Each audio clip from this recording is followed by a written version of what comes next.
Hi hello నమస్తే. నేను మీ Suma. Welcome back to Sumaraj 369. ఈరోజు మనం ఈ వీడియోలో పచ్చి కొబ్బరితో instant easy and super soft కొబ్బరి జున్నును తయారు చేసుకోబోతున్నాం.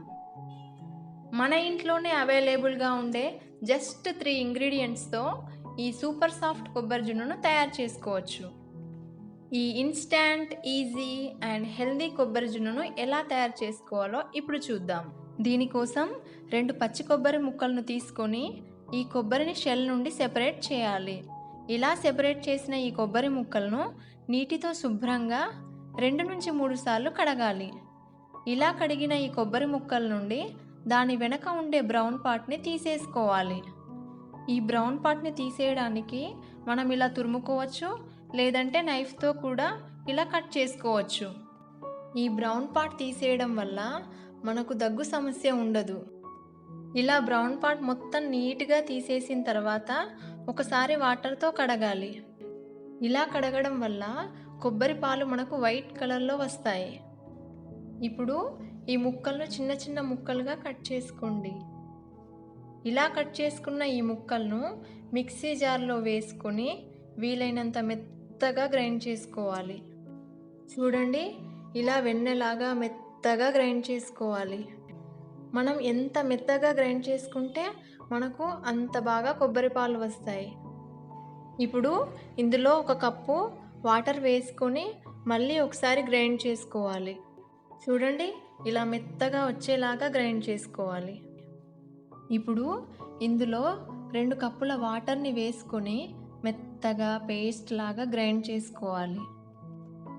ఇంట్లో ఎప్పుడైనా పచ్చి కొబ్బరి ఉన్నప్పుడు కానీ, లేదా మీకు జున్ను తినాలి అని అనిపించినప్పుడు ఈ రెసిపీని ట్రై చేయండి. మీకు ఖచ్చితంగా నచ్చుతుంది. అంతే. మీరు ఇంట్లో ఒకసారి చేసి చూడండి. చిన్న పిల్లల నుండి పెద్దవాళ్ళందరి నుండి మీకు కాంప్లిమెంట్స్ వస్తాయి. చూడండి, గ్రైండ్ చేసుకున్నటువంటి ఈ కొబ్బరి పేస్ట్ నుండి కొబ్బరి పాలు ఎంత చిక్కగా వచ్చాయో. ఇలా గ్రైండ్ చేసుకున్న ఈ పేస్ట్ని ఒక బౌల్లో పలుచటి కాటన్ క్లాత్ వేసుకొని అందులోకి ట్రాన్స్ఫర్ చేసుకోండి. మనం ఈ కాటన్ క్లాత్కి బదులు సన్నని జాలి కూడా యూస్ చేసుకోవచ్చు.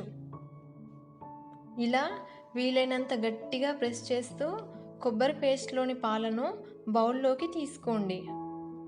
ఇలా ప్రెస్ చేసి తీసుకున్నటువంటి ఈ కొబ్బరి పాలను మెజర్ చేసినట్లయితే నాకు కరెక్ట్గా 3 కప్పుల కొబ్బరి పాలు వచ్చాయి. ఇలా వచ్చిన ఈ కొబ్బరి పిప్పిని పాడేయకుండా దీనితో కొబ్బరి చట్నీ చేసుకోవచ్చు, ఎండలో ఎండబెట్టి కర్రీస్లో అయినా వేసుకోవచ్చు. ఇప్పుడు ఒక ప్యాన్ని తీసుకొని అందులో సన్నగా తరిగిన 1 కప్పున్నర బెల్లాన్ని వేసుకోవాలి. అందులోనే 1/4 కప్పు వాటర్ని వేసుకొని లో ఫ్లేమ్లో బెల్లాన్ని పూర్తిగా కరగనివ్వాలి. దీనికి ఎటువంటి పాకం అవసరం లేదు. జస్ట్ బెల్లం కంప్లీట్గా కరిగితే సరిపోతుంది. ఇప్పుడు 1 కప్పు బియ్య పిండిని తీసుకోవాలి. దీన్ని మనం పక్కన పెట్టుకున్న కొబ్బరి పాలల్లో వేసి ఉండలు లేకుండా కలుపుకోవాలి. మనం ఈ బియ్య పిండికి బదులు కార్న్ఫ్లోర్ని కూడా వాడుకోవచ్చు. ఈ రెసిపీలో 3 కప్పుల కొబ్బరి పాలకు 1.5 కప్పుల బెల్లం, 1 కప్పు బియ్య పిండితో కరెక్ట్గా సరిపోతుంది. చూడండి, కన్సిస్టెన్సీ ఎంత చిక్కగా వచ్చిందో. ఇప్పుడు ఈ మిశ్రమాన్ని కరిగిన ఈ బెల్లంలో వేసుకొని బాగా కలుపుకోవాలి. ఇప్పుడు స్టవ్ని మీడియం ఫ్లేమ్లోకి పెట్టుకొని మిశ్రమాన్ని కలుపుతూ ఉండాలి. ఇప్పుడు ఇందులో కొద్దిగా యాలకుల పొడిని కూడా వేసుకోవచ్చు. నేనైతే వేయట్లేదండి, ఎందుకంటే ఓన్లీ కొబ్బరి ఫ్లేవర్ని టేస్ట్ చేయాలనుకుంటున్నాను.